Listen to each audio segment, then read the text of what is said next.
జ్యోతిష శాస్త్రం ప్రకారం మీనరాశి వారికి గురు, శని, శుక్ర దశలు బాగా యోగిస్తాయండి. మిగిలిన గ్రహ దశల కంటే కూడా గురుదశ, శుక్రదశ, శని దశ సమయాల్లో వీరికి మంచి జరుగుతుంది. అలాగే మీనరాశిలో జన్మించిన చాలా మందికి రుద్రాక్ష యొక్క ఇంపార్టెన్స్ అనేది తెలియదండి. దుర్గాదేవి జ్యోతిషాలయం. మీరు ఎక్కడెక్కడో జ్యోతిష్యం చెప్పించుకుని నిరాశ చెంది ఉన్నారా? అయితే ఒక్కసారి ఈ గురువు గారికి ఫోన్ కాల్ చేసి చూడండి. ప్రేమ, పెళ్లి, ఉద్యోగం, రాజకీయం, విదేశీ ప్రయాణం, ధనం నిలకడగా లేకపోవటం, భార్యాభర్తల మధ్య గొడవలు, ఆస్తి తగాదాలు, అప్పుల బాధలు, ఎటువంటి సమస్యలకైనా రోజుల్లోనే పరిష్కారం చూపిస్తారు. వీరి ఫోన్ నంబర్ 9573058625. దూర ప్రాంతంలో ఉన్న వారికి కూడా ఒక్క ఫోన్ ద్వారానే వెంటనే పరిష్కారం చూపిస్తారు. మీ జాతకానికి సంబంధించిన రుద్రాక్షను కనుక మీరు ధరించినట్లయితే జాతకరీత్యా మీకు ఉన్న దోషాలు అనేవి తొలగిపోతాయి. అంటే ఒక రకంగా కొన్ని పరిహారాలు మీరు పాటించినట్లే. మీ పైన కుళ్ళు కుతంత్రాలతో మంత్రతంత్ర ప్రయోగాలు చేసినా అవేవి కూడా మీ పైన పని చేయవు. మీనరాశిలో 3 నక్షత్రాలు ఉన్నాయి కదా. పూర్వభాద్ర నక్షత్ర జాతకులు పంచముఖి రుద్రాక్షను ధరించాలి. ఉత్తరాభాద్రపద నక్షత్ర జాతకులేమో సప్తముఖి రుద్రాక్షను ధరించాలండి. రేవతి నక్షత్ర జాతకులేమో చతుర్ముఖి రుద్రాక్షను ధరించాలి. ఈ మీనరాశిలో జన్మించిన వారికి కలిసి వచ్చే రంగులు క్రీమ్ కలర్, అలాగే రెడ్ కలర్ అండి. ఎరుపు, క్రీమ్ రంగులు వీరికి బాగా కలిసి వస్తాయి. ఈ రంగు వస్త్రాలను ధరించటం వల్ల వీరి పనులన్నీ కూడా వేగంగా పూర్తవటమే కాకుండా వీరి మనసు అనేది ప్రశాంతంగా ఉంటుందండి. ఈ మీనరాశిలో జన్మించిన వారికి 1, 3, 4 ఈ 3 సంఖ్యలు బాగా కలిసి వస్తాయండి. అయితే 5, 6 సంఖ్యలు మాత్రం అశుభ సంఖ్యలుగా చెప్పవచ్చు. మీనరాశి వారికి ఏ గ్రహ అనుకూలత ఉన్నా లేకపోయినా సరే జీవితంలో పైకి ఎదగటానికి బృహస్పతి యొక్క అనుగ్రహం అనేది ఉండాలండి. గురుబలం అనేది ఉండాలి. కాబట్టి వీరికి గురువారం కలిసి వచ్చే రోజుగా చెప్పవచ్చు. 7 రోజులలో గురువారం వీరికి శుభదినంగా చెప్పవచ్చండి. గురువారం వీరు తలపెట్టిన పనులు చాలా వరకు నిర్విఘ్నంగా పూర్తవుతాయి, విజయవంతం అవుతాయి. గురువారంతో పాటుగా సోమ, మంగళవారాలు కూడా అదృష్ట రోజులుగా చెప్పవచ్చండి. కాకపోతే మీనరాశి వారికి బుధవారం అశుభ దినం అండి. ఈ రోజున మాత్రం సాధ్యమైనంత వరకు నూతన కార్యక్రమాలు చేపట్టకపోవటమే మంచిదండి. మెయిన్గా అప్పు తీసుకోవద్దు. అలాగే మీనరాశిలో జన్మించిన స్త్రీలైనా పురుషులైనా ఎటువంటి జాగ్రత్తలు తీసుకోవాలంటే జాతకరీత్యా మీ ఇంటి ముందు గుంతలు కానీ, నీటి గుంతలు కానీ, ఎత్తు పల్లాలు కానీ ఇలా లేకుండా చూసుకోండి. ఎందువలన అంటే మీనరాశి వారు నివసించే ఇంటి ముందు ఉన్న గుంతలు అనేవి వీరికి దురదృష్టాన్ని తెచ్చిపెడతాయి. అది వారికి అద్దె ఇల్లు అవ్వని, సొంత ఇల్లు అవ్వని, మీరు నివసించే ఇంటి ముందు గుంతలు లేకుండా చూసుకోండి. అలాగే జాతక దోష పరిహారంగా సాధ్యమైనప్పుడల్లా కూడా రావి చెట్టుకు పూజించండి. వీలైనట్లయితే మీ చేతులతో మీరే ఆలయ ఆవరణలో రావి చెట్టును నాటండి.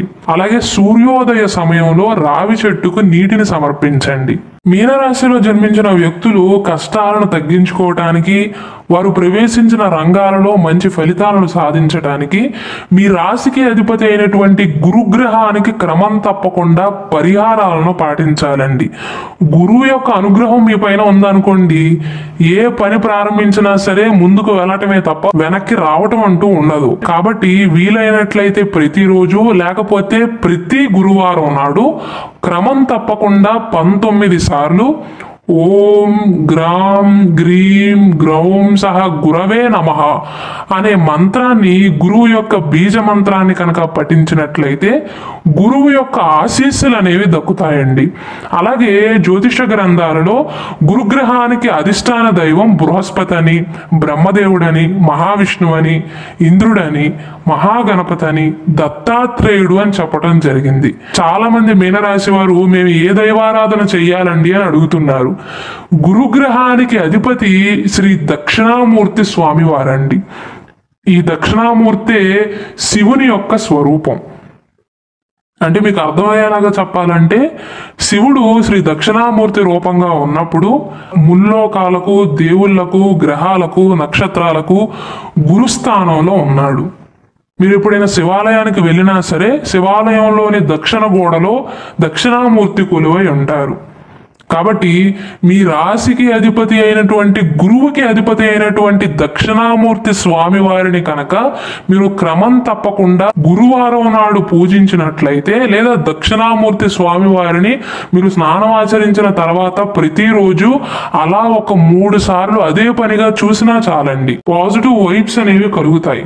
అంటే నేను చెప్పదలుచుకున్నది ఏంటంటే, మీనరాశిలో జన్మించిన వ్యక్తులు దక్షిణామూర్తి స్వామి వారిని ఆరాధన చేయాలి. దక్షిణామూర్తి స్వామి వారి ఆలయాన్ని సందర్శించటం కానీ, లేదా దక్షిణామూర్తి రూపమైనటువంటి శివుని ఆలయానికి సందర్శించటం, కొబ్బరికాయలను, అరటి పండ్లను, పూలను, అగరబత్తులను, కర్పూరం మొదలైన వాటిని సమర్పించి గురుగ్రహ అనుగ్రహం కోసం ప్రార్థన చేయాలండి. వీలైనట్లయితే దక్షిణామూర్తి స్తోత్రాన్ని పఠించండి. గురువారం నాడు క్రమం తప్పకుండా 19 సార్లు గురుగ్రహ యొక్క బీజమంత్రాన్ని పఠించాలి. అలాగే గురువారం నాడు 5 వస్తువులను దానంగా ఇవ్వాలండి. మీ స్తోమతకు తగ్గట్లుగా నల్ల నువ్వులను, నల్ల గుడ్డను, ఉడకబెట్టిన శనగలను, ఆవాల నూనెను కానీ, నువ్వుల నూనెను కానీ, ఇనుముని కనుక దానంగా ఇచ్చినట్లయితే జాతక దోషాలు అనేవి తొలగిపోతాయండి. మీనరాశిలో జన్మించిన వారు ఇవ్వవలసిన దానం విషయానికి వస్తే, శనగలతో చేసిన ఆహార పదార్థాలను కానీ, పచ్చి శనగలను కానీ, ఉడకబెట్టిన శనగలను కానీ దానంగా ఇవ్వాలి.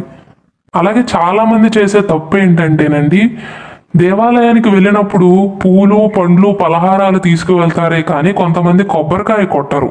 మీరు పూలు, పండ్లు తీసుకువెళ్ళకపోయినా పర్వాలేదు, కానీ కొబ్బరికాయను మాత్రం కొట్టాలండి.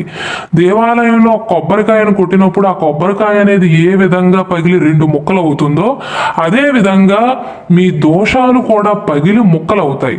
కాబట్టి మీనరాశి వారు ఎప్పుడు ఆలయాన్ని సందర్శించినా సరే, ఏం తీసుకెళ్ళకపోయినా కొబ్బరికాయను మాత్రం తీసుకువెళ్ళండి. అలాగే మన వేద జ్యోతిష శాస్త్రం ప్రకారం భూత బలి అంటారండి.